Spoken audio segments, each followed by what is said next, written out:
Perkenalkan, nama saya Marianis Yakobus Nusawur, nomor induk 14118029. Saya dari Prodi Pendidikan Biologi, Fakultas Keguruan dan Ilmu Pendidikan, Universitas Katolik Widya Mandira Kupang. Tujuan saya membuat video ini adalah untuk mengikut sertakan diri saya dalam ujian tengah semester mata kuliah mikrobiologi dasar dengan dosen pengasuh Ibu Hildegardis Misa, SPD, MSI. Saya akan menjelaskan tentang metode pemeriksaan mikroba. Yang pertama adalah sterilisasi. Sterilisasi adalah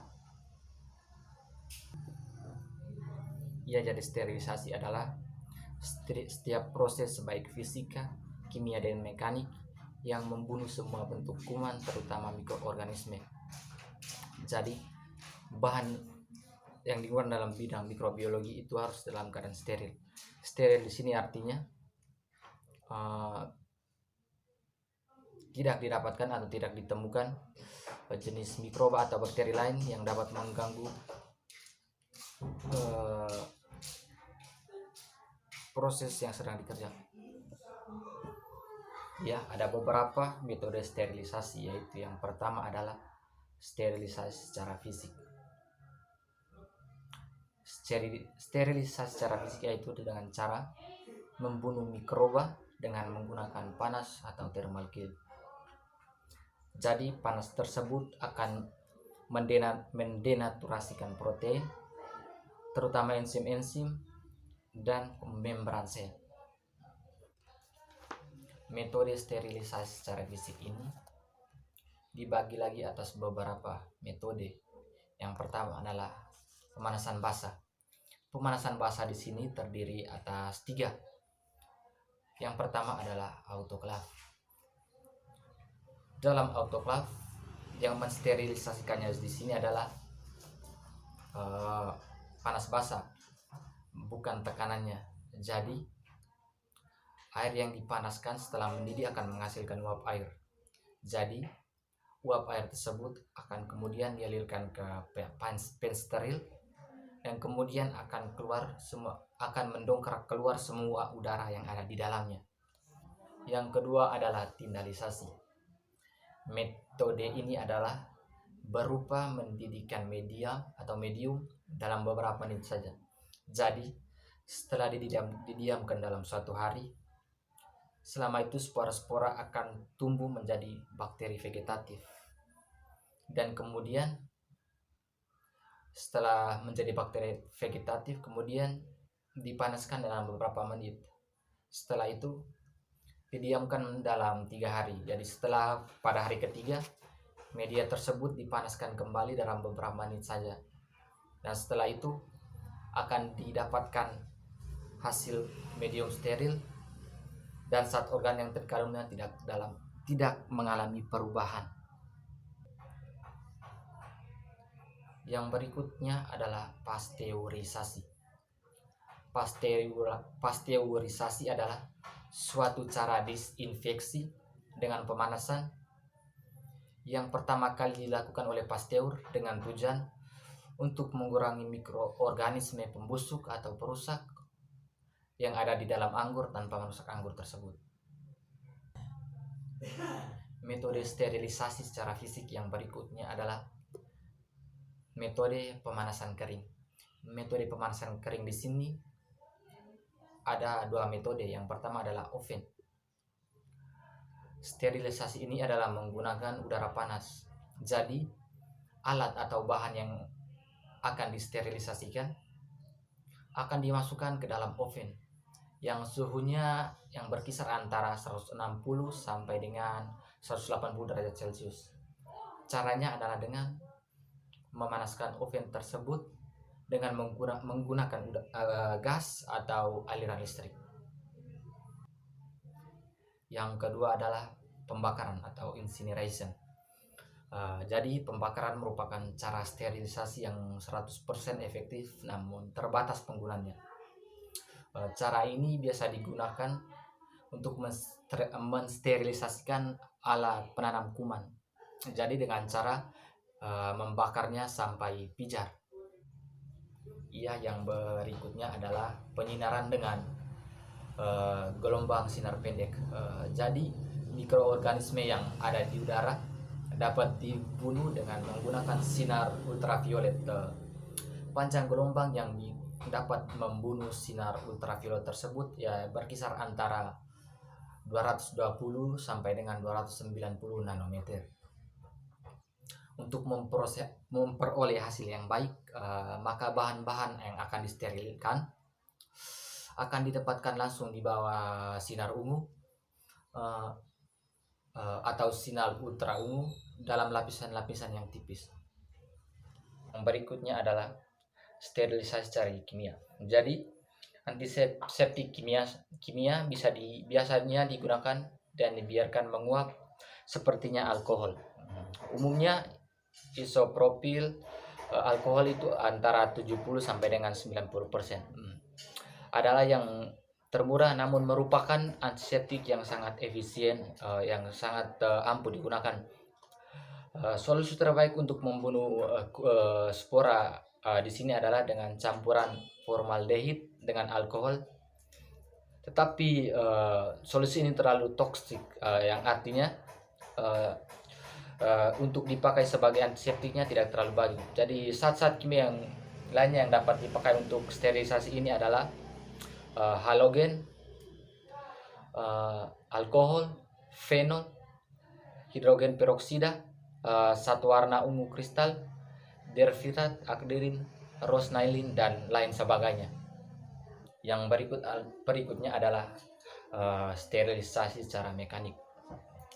Beberapa bahan yang akibat pemanasan tinggi dan tekanan tinggi akan mengalami perubahan atau pengurangan. Maka di sini sterilisasi yang dilakukan adalah dengan cara mekanik. Misalnya dengan menggunakan saringan. Dalam mikrobiologi, penyaringan secara fisik yang paling banyak digunakan atau paling sering digunakan adalah dengan menggunakan filter khusus. Misalnya filter Bergfield, filter Chamberlain, dan filter Science. Jenis-jenis filter ini yang dipakai tersebut akan digunakan tergantung pada tujuan dan penyaringan benda yang akan disaring tersebut. Jadi sterilisasi secara mekanik di sini yaitu dengan cara penyaringan. Jadi penyaringan itu dibagi lagi, yaitu adalah penyaringan. Jadi penyaringan di sini dibagi atas dua. Yang pertama itu menyaring cairan. Jadi hal ini dapat dilakukan dengan berbagai filter seperti saringan Seid yang menggunakan saringan asetos sebagai alat penyaringannya. Saringan Bergfield yang menggunakan filter terbuat dari tanah diatom, dan saringan Chamberlain yang menggunakan filter yang terbuat dari porselin.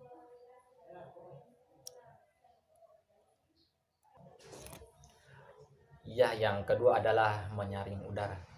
Jadi untuk menjaga suatu alat yang steril agar tidak tercemar oleh mikroba, atau untuk menjaga biakan kuman agar tidak menempel atau tidak tercemar oleh kuman yang lain, maka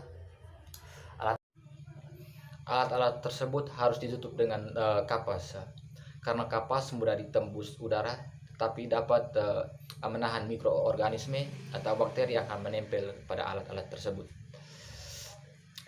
Lanjut kita masuk ke bagian yang kedua adalah mikroskop dan pemeriksaan mikroskopi. Mikroskop adalah instrumen yang paling banyak digunakan dan paling bermanfaat di laboratorium.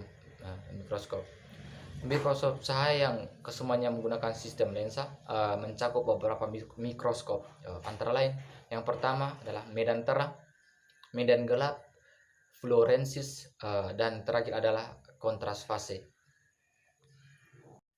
Lanjut, di sini yang pertama adalah mikroskop cahaya. Mikroskop cahaya terdiri atas beberapa. Yang pertama itu mikroskop medan terang.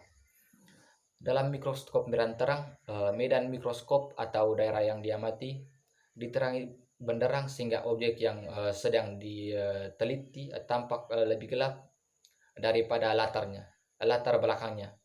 Pada umumnya, mikroskop semua ini menghasilkan pemanasan yang berguna sekitar 1000 diameter.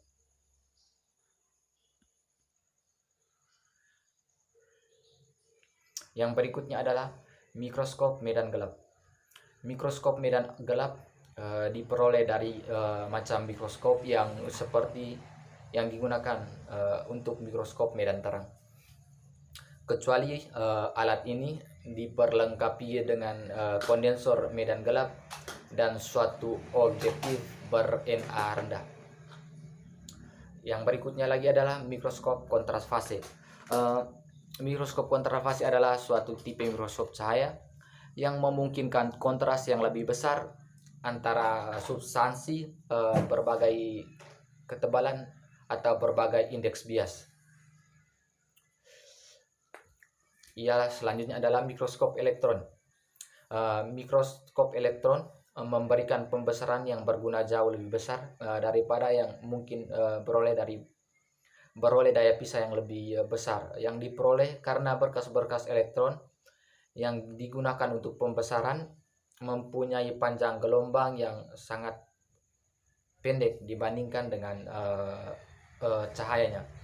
Mikroskop ini mengalami perkembangan suatu modifikasi Chauvency yang dikenal dengan mikroskop elektron pair atau MEP. Baik, kita lanjut. Yang berikutnya adalah preparat untuk pemeriksaan mikroskopi cahaya.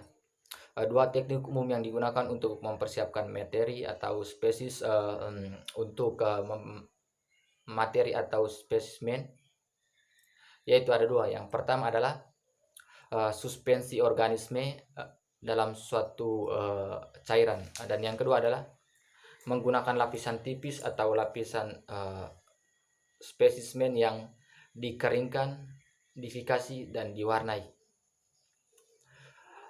Kita masuk yang ketiga adalah pembuatan media. Yang pertama di sini adalah pengertian media. Media adalah pemberian substrat atau dasar makanan untuk menumbuhkan dan mengembangbiakan suatu mikroorganisme. Yang kedua di sini adalah fungsi media. Media dapat berfungsi untuk membiarkan, mengasingkan, dan menyimpan mikroorganisme dalam waktu yang lama di dalam laboratorium. Media yang berfungsi untuk mempelajari sifat atau pertumbuhan sifat-sifat biokimia mikroorganisme. Dalam laboratorium mikrobiologi kedokteran berfungsi untuk pembuatan antigen taksin, dan untuk posisi kawan dan tujuan. Fungsi media yang kedua di sini adalah media berfungsi untuk mempelajari sifat-sifat atau pertumbuhan, sifat-sifat biokimiawi atau biokimiawi dari mikroorganisme. Fungsi media yang ketiga adalah dalam laboratorium mikrobiologi kedokteran berfungsi untuk pembuatan antigen taksin dan untuk posasi kuman dengan tujuan perubahan virulensi dan lain-lain. Selanjutnya adalah syarat-syarat pembuatan media. Yang diperlukan dalam pembuatan media itu antara lain sebagai berikut. Yang pertama adalah media harus mengandung semua unsur makanan yang diperlukan untuk pertumbuhan dan perkembangbiakan dari mikroorganisme tersebut.